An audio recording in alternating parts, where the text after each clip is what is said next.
अस्सलामुअलैकुम, कैसे हैं आप सब। उम्मीद है कि आप सब लोग खैरियत से होंगे। मैं आप सब लोगों को मिस लिटरेचर चैनल पर वेलकम करती हूं और आज का जो हमारा टॉपिक है वो है सॉन्ग ऑफ माई सेल्फ। आज जो है वो हम इस पोएम के सेक्शन 1 को जो है वो स्टार्ट करने वाले हैं। इससे पहले मैंने जो है वो वॉल्ट विटमन के इंट्रोडक्शन के ऊपर जो है वो वीडियो अपलोड कर दी है। अगर आप लोगों ने वो वीडियो नहीं देखी तो आप लोगों को इस वीडियो के डिस्क्रिप्शन में वॉल्ट विटमन के इंट्रोडक्शन की वीडियो जो है वो मिल जाएगी, आप देख सकते हैं इस वीडियो के डिस्क्रिप्शन से। पोएम को स्टार्ट करने से पहले पोएम के इंट्रोडक्शन की बात कर ली जाए तो ये पोएम जो है, जो वॉल्ट विटमन का की जो कलेक्शन ऑफ पोएम थी लीव ऑफ ग्रास, इसके अंदर जो था वो सॉन्ग ऑफ माई सेल्फ को जो है वो पब्लिश किया गया था। सॉन्ग ऑफ माई सेल्फ की बात जो है वो हम बाद में करेंगे, पहले हम लीव ऑफ ग्रास की बात कर लेते हैं।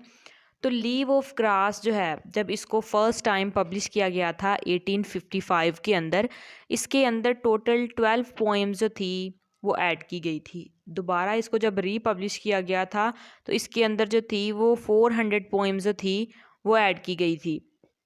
और इस पोएम के अंदर जितनी भी पोएम्स है ना, इस कलेक्शन ऑफ बुक के अंदर या कलेक्शन ऑफ पोएम्स जो हैं उनके अंदर, मतलब लीव ऑफ ग्रास के अंदर जितनी भी पोएम्स थी उसके अंदर कोई उनकी राइम स्कीम नहीं थी, कोई फॉलो नहीं था किया हुआ स्टैंडर्ड रूल्स को, मीटर को, लाइन की लेंथ को।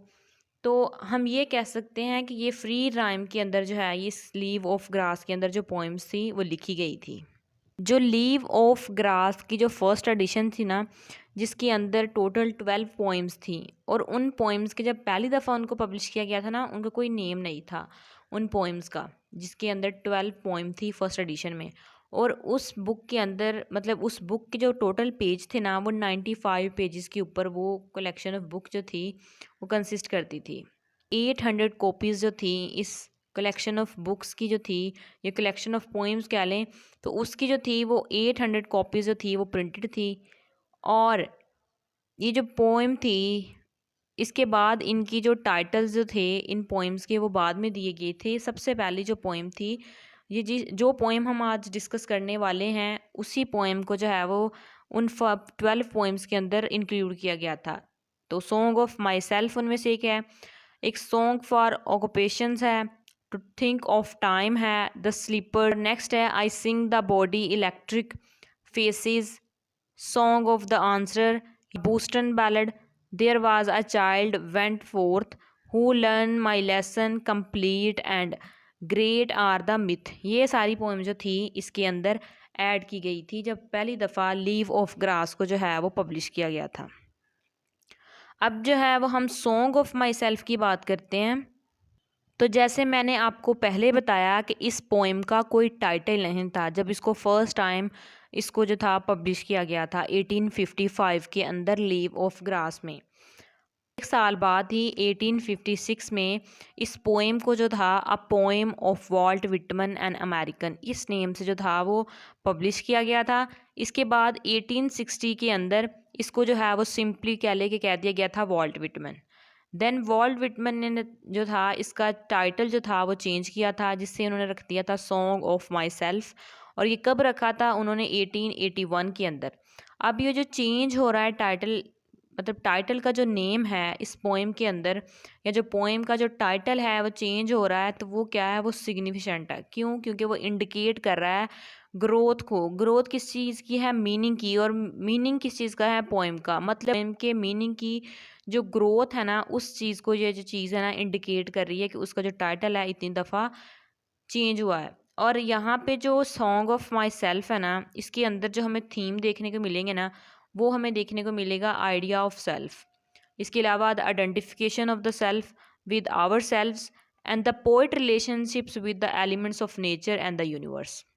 सॉन्ग ऑफ माई सेल्फ के अंदर जो है ना वो टोटल 54 सेक्शन है। और टोटल जो है ना इस पोएम के, सारी पोएम की बात की जाए तो इसके अंदर टोटल 1300 लाइन्स हैं। और जो है ना इस पोएम के अंदर जो है ना वो सब्जेक्टिव अप्रोच हमें नज़र आएगी। और ये देखने को मिलेगा कि पोइट जो है ना वो सेलिब्रेशन, मतलब सेलिब्रेशन ऑफ सेल्फ जो है वो हमें देखने को मिलेगा, जैसे कि मैंने थीम के अंदर आपको पहले बता दिया। और इस पोएम को जो है, जैसे मैंने पहले बताया कि लीव ऑफ ग्रास के अंदर जितनी भी पोएम थी वो क्या थी? फ्री वर्स के अंदर थी। तो ये पोएम भी क्या है? फ्री वर्स के अंदर लिखी गई है। और इस पोइम का जो सेक्शन 1 है उसके अंदर जो टोटल लाइंस है ना वो 13 लाइंस जो है ना वो आज हम डिस्कस करने वाले हैं। तो पोइम को जो है वो अब स्टार्ट करते हैं। I celebrate my self and Singh my self. यहाँ पे पोइट क्या कह रहा है? पोइट कह रहा है कि मैं जो हूँ ना वो सेलिब्रेट करता हूँ, खुशी मनाता हूँ। किसकी? खुद की। एंड सिंग माई सेल्फ, और जो हूँ वो गीत गाता हूँ, गुनगुनाता हूँ अपने ही बारे में। And what I assume you shall assume. कहता है कि जो चीज़ मैं अज्यूम कर रहा हूँ ना वो तुम्हें भी वही चीज़ अज्यूम करनी चाहिए। मतलब यहाँ पे कि जो पोइट जो चीज़ अडोप्ट कर रहा है वो अब कह रहा है कि वो हमें भी जो चीज़ है ना वही चीज़ अडोप्ट करनी चाहिए। मतलब ये कह सकते हैं अडोप्ट का मतलब कि जो पोइट की थिंकिंग है, या ये कह लें कि जो पोइट सोचता है वो कह रहा है कि तुम्हें भी जो है वही सोचना होगा। For every atom belonging to me as good belongs to you. कहता है कि जैसे हर एटम जो है ना मुझसे बिलोंग करता है ना वैसे तुमसे भी करता है। मतलब जिस चीज़ से पोइट बना हुआ है ना तो उस चीज़ से वो कह रहा है कि तुम भी उसी चीज़ से बने हुए हो। जैसे हम किस चीज़ से बने हैं? मट्टी, पानी, हर चीज़ से बने हुए हैं ना। तो वैसे भी वो कह रहा है कि जिस तरह मैं हूँ बना हुआ उसी तरह तुम भी बने हुए हो। मतलब यहाँ पे क्या पोइट कर रहा है? हमारे और पोइट के दरमियान में जो बैरियर्स हैं वो क्या कह रहा है कि हमारे दरमियान में कोई बैरियर्स नहीं है, कोई डिस्टिंक्शंस नहीं है। किन के दरमियान में? स्पीकर के दरमियान में और रीडर के दरमियान में। मतलब मेरे और आपके दरमियान में कोई बैरियर्स नहीं है, कोई डिस्टिंक्शंस नहीं है। तो इससे क्या होता है हमें कि पोइट हमें जो है वो अपने साथ जो है वो इंटरकनेक्ट कर रहा है। तो यहाँ से हमें क्या मिलता है कि पोइट जो है इंटरकनेक्शन का जो थीम है ना वो हमें बता रहा है। इसके अलावा ब्रदरहुड भी हम कह सकते हैं। नेक्स्ट है I loaf and invite my self. तो यहाँ पे जो लोफ वर्ड है ना उसका मतलब क्या है? उसका मतलब है कि पोएट जो है ना वो टाइम जो है ना वो स्पेंड कर रहा है, मतलब अपना टाइम जो है ना वो वेस्ट कर रहा है बिना मकसद के। तो यहाँ पे क्या करता है पोएट जो है वो इनवाइट कर रहा है अपनी साउल को, कि वो जो है वो उसके अपनी साउल को इनवाइट कर रहा है और कह रहा है कि आओ और मेरे साथ जो है वो टाइम स्पेंड करो एमलेसली। ठीक है। I lean and loaf at my ease, observing a spear of summer grass. अब यहाँ पे क्या है? पोइट क्या है? लीन मतलब झुका हुआ है, and loaf at my ease, ease कहते हैं पीस को, observing a spear of summer grass, spear कहते हैं नोक को। तो समर ग्रास जो है वो यहाँ पे सब्जी की बात की गई है कि जो घास होता है ना उस समर घास की बात की गई है कि पोइट जो है ना वो नेचर के अंदर जो है वो निकला हुआ है। वो कह रहा है अपनी सोल को इनवाइट कर रहा है कि आओ और मेरे साथ जो है वो टाइम स्पेंड करो। फिर बाद में जो है वो पोइट जो है वो झुका हुआ है, वो समर के जो घास है ना, समर का जो घास है उसकी जो नोक है ना उनको ऑब्जर्व कर रहा है। तो यहाँ पे जो समर ग्रास है ना वो उसको ऑब्जर्व क्यों कर रहा है? वो जो है ना यहाँ पे जो समर ग्रास है ना वो सिंबलाइज कर रहा है हमारे साइकिल के लाइफ को। तो अगर देखें इंसान जो है, इंसान जब पहले पैदा होता है आहिस्ता आहिस्ता वो क्या होता है जवान, फिर बाद में बुढ़ापा आ जाता है, फिर बाद में मर जाता है। तो क्या हम कहते हैं कि हमें मरने के बाद जो है वो दोबारा ज़िंदा किया जाएगा? कैसे है ना, तो इसी तरह जो है वो साइकिलिंग का प्रोसेस है। तो समर ग्रास के अंदर भी क्या है, पहले वो हरा होता है, फिर बाद में आहिस्ता आहिस्ता जो है वो खुश्क हो जाता है, फिर ख़त्म हो जाता है, फिर दोबारा जो है वो वहाँ पे घास उग जाता है। मतलब जो क्या है यहाँ पे साइकिलिंग का जो प्रोसेस है ना वो यहाँ पे हमें जो है ना वो पोइट शो करवा रहा है। नेक्स्ट है my tongue every atom of my blood from formed from this soil. कहता है कि मेरी जो ज़ुबान है, हर एटम जो है मेरे ब्लड का वो क्या है इस मट्टी से जो है वो बना हुआ है। इस एयर कहता है कि मेरा जो हर एटम है मेरे ब्लड का, मेरी जो ज़ुबान है वो क्या है, वो हर चीज़ जो है वो इस सॉइल से और इस एयर से जो है वो बनी है। Born here of parents, born here from parents the same and their parents the same. यहाँ पे पोइट जो है ना वो कह रहा है कि जो मैं हूँ ना वो अपने पेरेंट्स से हूँ, और मेरे पेरेंट्स जो है ना वो उनके पेरेंट्स से थे। लेकिन क्या है वो इसी लैंड पर जो है वो मेरे पेरेंट्स, फिर उनके पेरेंट्स, फिर उनके पेरेंट्स जो थे वो इसी मतलब कह लें कि लैंड पर जो है वो पैदा हुए थे। तो यहाँ पे कह लें कि हमें जो है ना वो पोएट जो है ना वो हुब्बे वतन शो करवा रहा है कि वो अपने जो लैंड है उससे कितनी मोहब्बत करता है। तो यहाँ पे कह लें कि हमें पेट्रोटिज़म का थीम भी जो है वो मिल रहा है। अब नेक्स्ट जो है वो हम लाइंस देखते हैं। I now 37 years old in perfect health began. यहाँ पे पोइट क्या कह रहा है, मैं 37 ईयर्स का हूँ अब, और क्या है, मेरी हेल्थ जो है ना वो परफेक्ट है। यहाँ पे हमें जो है ना वो ऑटोबायोग्राफिकल एलिमेंट्स जो हैं वो पोइट के देखने को मिल जाते हैं, क्योंकि वो जो है वो अपने बारे में बता रहा है यहाँ पे कि जब पोइट ने ये पोइम्स लिखी थी तब पोइट क्या था, 37 ईयर्स का था और उसकी हेल्थ क्या थी, परफेक्ट थी। कहता है hoping to cease not till death, कि जो है ना जब तक वो एग्जिस्ट कर रहा है, मतलब डेथ तक जो है वो क्या है, वो कहता है कि उम्मीद है कि वो जो है वो अपनी डेथ तक जो है वो उसकी हेल्थ जो है वो परफेक्ट रहेगी। नेक्स्ट है क्रीड्स एंड स्कूल्स इन अबियंस। अबियंस कहते हैं किसी टेम्परेरी स्टेट को जिसको हम जो है वो जल्दी छोड़ देते हैं, या छोड़ देना भी आप यही कह सकते हैं।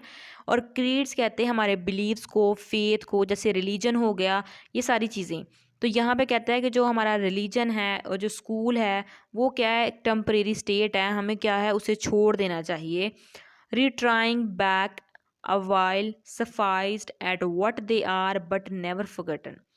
कहता है रिट्राइंग, ये भी जो है ना अबेयंस के सेंस में जो है वो यहाँ पे यूज़ किया गया है रिट्राइंग का वर्ड।